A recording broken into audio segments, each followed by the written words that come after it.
slightly confronting thought this week, which is, I'm pretty sure I used to be smarter than this. I don't mean genetically. I mean, I used to be sharper. I used to be more able to synthesize ideas, hold ideas, focus, finish what I've started. So maybe if you, like me, really enjoyed your time at university and now just find yourself skimming and scrolling, this might feel a bit familiar to you as well.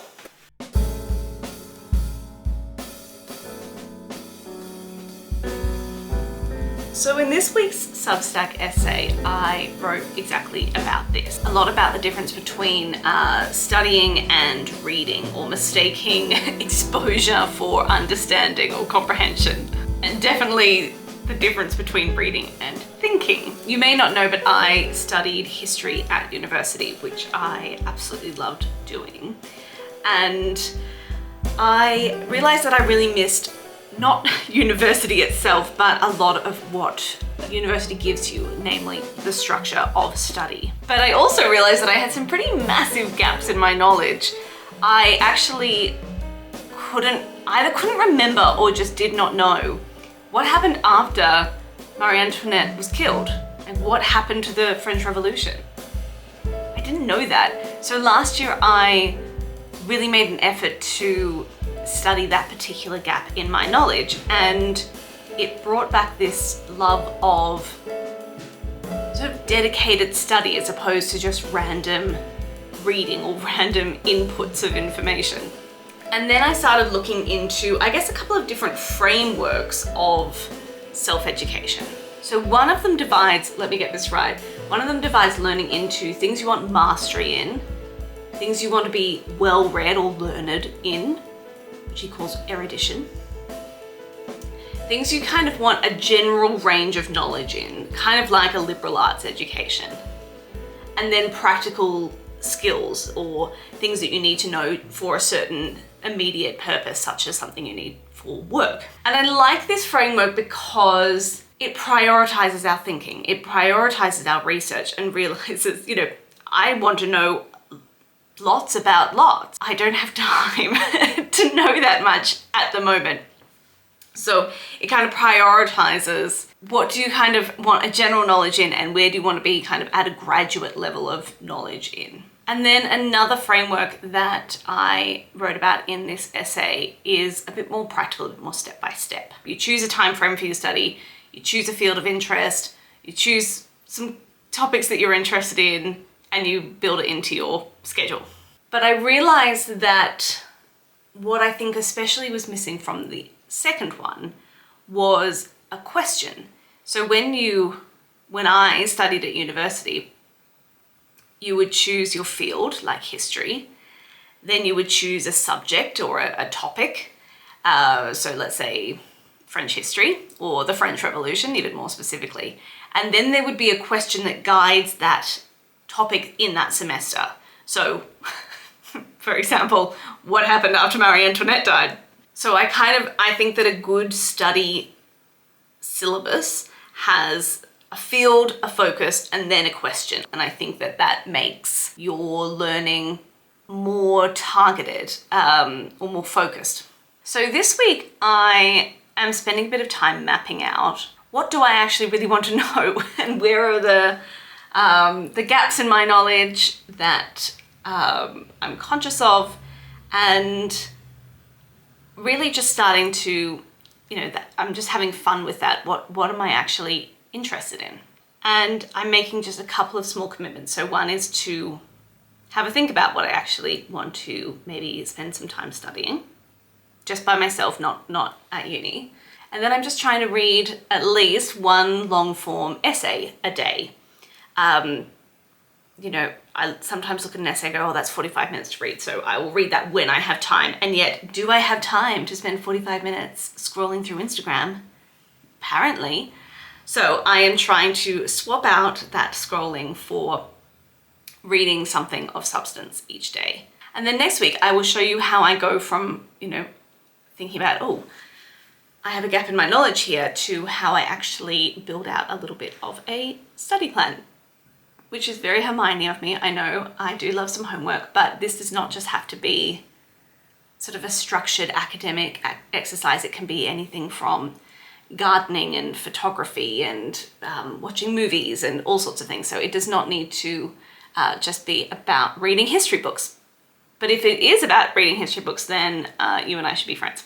As I was thinking about this, I also came across a YouTube video by Caitlin Richardson, which I will link below as well, where she had this phrase which just really resonated. She said that learning how to research properly, again, it doesn't need to be in an academic setting, but knowing how to understand sources and follow a question down a curiosity rabbit hole and think critically and evaluate where this information is coming from. If you can learn to do all of that or relearn to do all of that, you have what she says, autonomy over your own mind. And I think that resonated with me so much because, as I've said, I think last week, I feel like I am relying too much on other people's commentary and other people's summaries of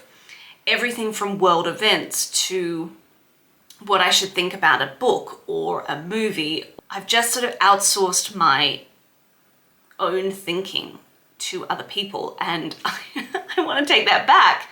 I really want to take that back. So the conclusion that I have come to after realizing that I think I used to be smarter than this is that I'm probably not actually less intelligent than I used to be, but I am far more distracted. And hopefully intelligence doesn't just disappear. I think it gets a bit rusty. And I am actively trying to restore that, get rid of that rust. And if you are maybe feeling a little bit the same, you can find a structured essay that I wrote on Substack, and I will link that down below if you are interested in reading that.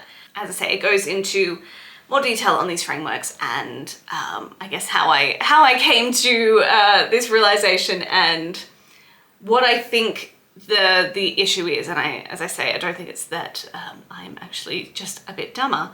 I think it is that I have far too much input and not enough focus.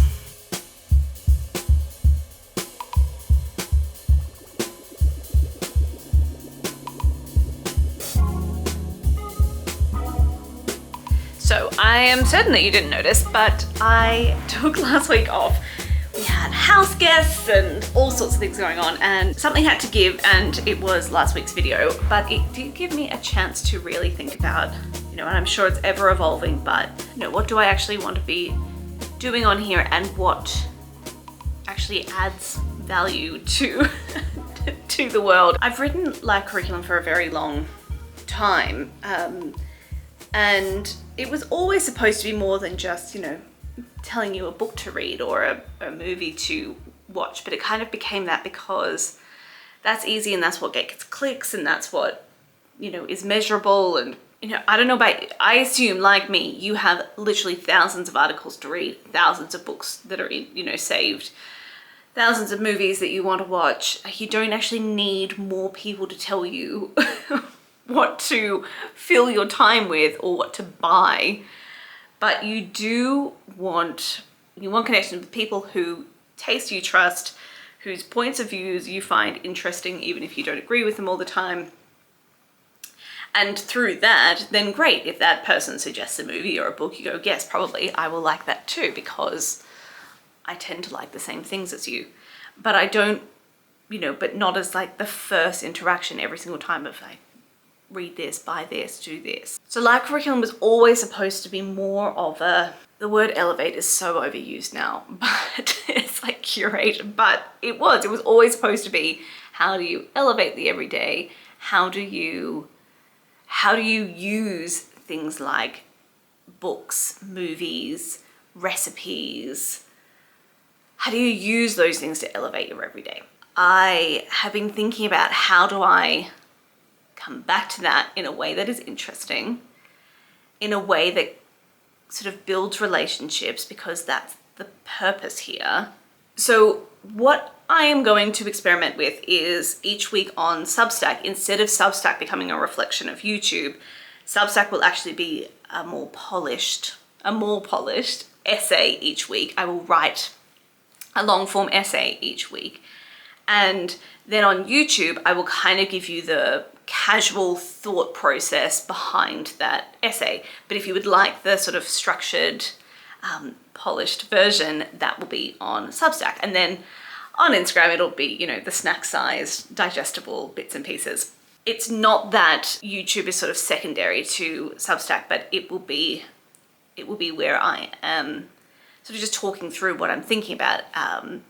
And that's actually probably what I would rather watch. I don't want to just have these two platforms kind of do exactly the same thing. And then live curriculum, instead of being a little segment, it's kind of it's the full thing. It is the meat and potatoes. It is the life curriculum becomes the whole structure. So even within the idea of life curriculum, you will see on Substack especially, I kind of start each essay with a bit of a thesis, like this is what I'm thinking about, this is some of the context of it, either historically or culturally. Then this is a framework or a system or a method, something practical. And then each week I'll be making some small commitments to myself that if you resonate with what I was talking about that week, maybe you want to make as well. So for example, in this week's essay, I'm talking about how intelligence hopefully is more of a muscle than anything else, and it doesn't go away. It just, it can get a little rusty. Then in the method part of it, I talk about some of the frameworks that I talked about earlier in this video as well, of self-learning and giving yourself projects that you're actually working through. And then the couple of small commitments were, as you would have already seen, what am I promising to do? I am committing to reading a long form essay most days, and to think about what are the subjects that I really want to spend more time studying, so that next week I can show you how I turn something broad like, oh, I think my knowledge of the French Revolution is really rusty, or I really want to learn more about veggie gardening, or I want to sharpen my photography skills, how I actually turn that into kind of, I call them my study sprints, which, yes, is very nerdy of me, but I do think that what has been missing from my life is this sort of structured learning. So it doesn't need to be homework, but I also don't think that that's a bad thing. I think we could all probably do with a little bit of homework. That is how our brains stay sharp. But then those clickable suggestions are not going anywhere. They just will not be called the life curriculum. They will be called the edit or something like that. And it will just be, you know, here is a particular article or a particular book. So all of those clickable things will still be there, but they are not, they have so much more context behind them, which, if you are interested in that context, will be across several channels. And if you're not, you can just click on those things if that's what's of interest to you. So that is where I am headed. That is what I am thinking about at the moment. I am in what will be the guest room. We have had our first house guest, and I didn't want their room to smell of paint while they stayed here, but this room will be the next project. So I will show you these paint samples in a second, and I will have a desk in here, and it will be for filming, it will be for craft, and it will be where I do some of my study. It is very luxurious to have a space that is not my office or my dining room to do all of that wonderful thinking, dreaming, and creating. But that is the season of life I'm in. I have a room that does not need to be dedicated to anything else, so it is dedicated to me.